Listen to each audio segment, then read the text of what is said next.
आइए दोस्त, फिर से एक नए वीडियो में आपका स्वागत है। इस वीडियो में देखेंगे क्लास 10 का साइंस का 12 VVI सब्जेक्टिव प्रश्न जो आपका 12 अप्रैल को बहुत अति फायदेमंद होने वाला है। तो चलिए वीडियो पर अंत तक बने रहिएगा और अपने सभी दोस्तों के साथ ज़रूर शेयर कीजिएगा। और चैनल पर पहली बार आएँ तो चैनल को सब्सक्राइब करके बेल आइकन को प्रेस कर नोटिफिकेशन ऑन कर लीजिएगा। इससे पहले भी साइंस का ऑब्जेक्टिव का दो वीडियो बना चुका हूं। अगर उससे आप ना देखे हो तो डिस्क्रिप्शन में लिंक है, जाकर देख लीजिएगा। चलिए प्रश्न की तरफ चलते हैं। तो आपका पहला प्रश्न है, प्रतिरोधक का एसआई मात्रक लिखें। क्या यह चालक की लंबाई पर निर्भर करता है? तो चलिए इसका आंसर की तरफ चलते हैं। इसका उत्तर है प्रतिरोधकता का एक एसआई मात्रक ओम मीटर होता है। यह चालक की लंबाई पर निर्भर नहीं करता है। चलिए आप नेक्स्ट प्रश्न की तरफ चलते हैं। आपका नेक्स्ट प्रश्न है, घरेलू विद्युत परिपथों में स्रोत के साथ समांतर क्रम में विद्युत उपकरणों को जोड़ने के दो लाभ लिखिए।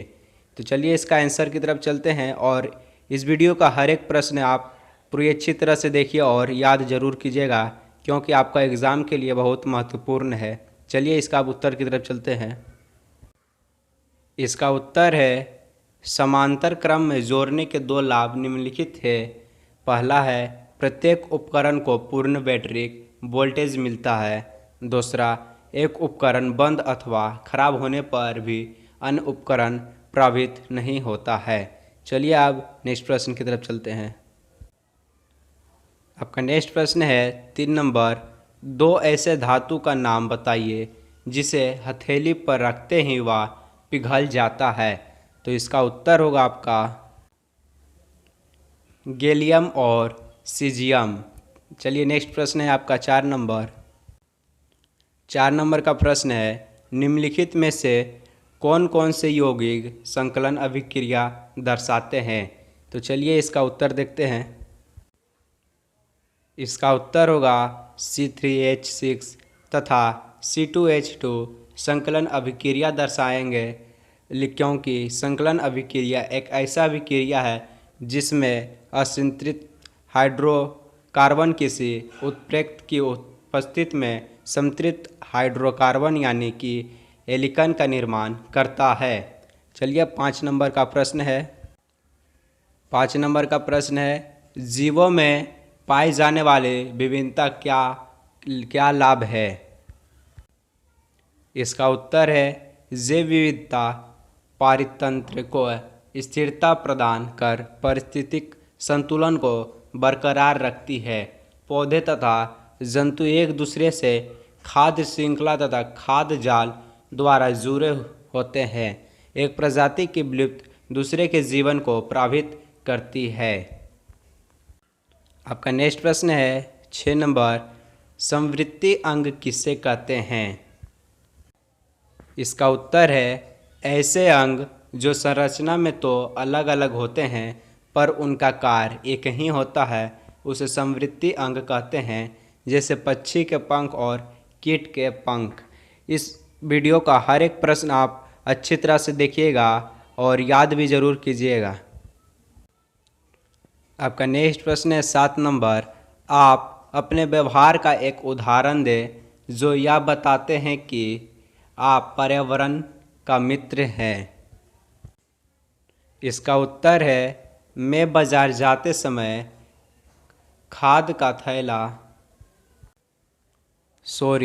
मैं बाजार जाते समय खुद का थैला ले जाता हूँ और प्लास्टिक के प्रयोग कम से कम करता हूँ। प्लास्टिक एक ऐसा अजैव निम्नीकरण पदार्थ है, इसका विघटन नहीं होता है और यह परिवहन को नुकसान पहुँचाते हैं। आपका 8 नंबर का प्रश्न है, ओम का नियम बताएं। इस नियम के आधार पर विभवांतर तथा विद्युत धारा के संबंध में लिखिए। प्रतिरोधक को परिभाषित करें। यह प्रश्न आपका बहुत ही महत्वपूर्ण है। इसका उत्तर है, नियत ताप पर किसी चालक के सिरे का विभवांतर उस में प्रवाहित विद्युत धारा के समानुपाती होता है। इसे ही ओम का नियम कहते हैं, जो V = IR होता है। आगे है, किसी चालक का वह गुण जिसके कारण वह अपने में प्रवाहित होने वाले विद्युत धारा का विरोध करता है उसे प्रतिरोध कहते हैं। आपका नेक्स्ट प्रश्न है 9 नंबर, चुंबकीय क्षेत्र रेखाएं हैं कि रेखाएं क्या है? चुंबकीय क्षेत्र रेखाएं के कोई 2 गुण लिखिए। इसका उत्तर है, वह पथ जिस पर चुंबक का उत्तरी ध्रुव चुंबकीय क्षेत्र में मुक्त अवस्था में आने पर गति करेगा उसे चुंबकीय क्षेत्र कहते हैं। आगे है इसका 2 गुण। इसका 2 गुण है निम्नलिखित, चुंबकीय क्षेत्र रेखाएं कभी भी एक दूसरे को प्रतिच्छेद नहीं करती है। दूसरा है, चुंबकीय क्षेत्र रेखाएं चुंबकीय बल के मजबूती को दिखाता है। जहाँ चुंबकीय क्षेत्र रेखाएं पास पास होती है वहाँ चुंबकीय बल ज़्यादा होता है। आपका 10 नंबर का प्रश्न है, संक्षारण किसे कहते हैं? इसका इसे सुरक्षा के उपाय बताएं। इसका उत्तर है, जब कोई धातुओं का संपर्क वायु व नमी से होता है तो उसकी सतह पर ऑक्साइड, कार्बोनेट, सल्फेट या सल्फाइड में से किसी की परत चढ़ जाती है। इसे संक्षारण कहते हैं।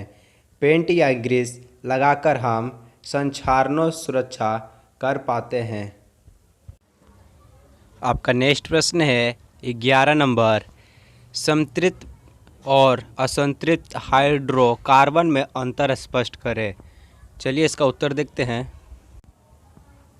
इसका उत्तर है संतृप्त हाइड्रोकार्बन। तो इसका पहला देखेंगे, संतृप्त हाइड्रोकार्बन एल्केन को कहा जाता है। दूसरा पॉइंट है, इनमें एकल बंध होता है। तीसरा है, यह बहुत कम अभिक्रियाशील होते हैं। अब है असंतृप्त हाइड्रोकार्बन। इसका पहला पॉइंट है, असंतृप्त हाइड्रोकार्बन एल्किन या एल्काइन को कहा जाता है। दूसरा है, इनमें द्विव या त्रिबंध बांध होते हैं। तीसरा है, यह अधिक अभिक्रियाशील होते हैं। आपका नेक्स्ट प्रश्न है 12 नंबर, जैव आवर्धन क्या है? इसका उत्तर है, जब आवर्धन से अभिप्राय हानिकारक रसायनों का आहार श्रृंखला में प्रवेश करना और पोषक स्तर के साथ आगे बढ़ते चले जाना है। धरती से विषैले रसायन पौधे द्वारा ग्रहण कर लिया जाता है और इस प्रकार यह आहार श्रृंखला में आगे बढ़ते हैं। इसी तरह 12 सब्जेक्टिव प्रश्न समाप्त हुआ और इसे आप 1-2 बार और ज़रूर पढ़िएगा, क्योंकि आपको पढ़ने से ही ये याद हो जाएगा। और अपने सभी दोस्तों के साथ इसे ज़रूर शेयर करें, क्योंकि 12 अप्रैल विज्ञान का एग्ज़ाम के लिए ये बहुत ही आपका फ़ायदा होने वाला है। चलिए, धन्यवाद।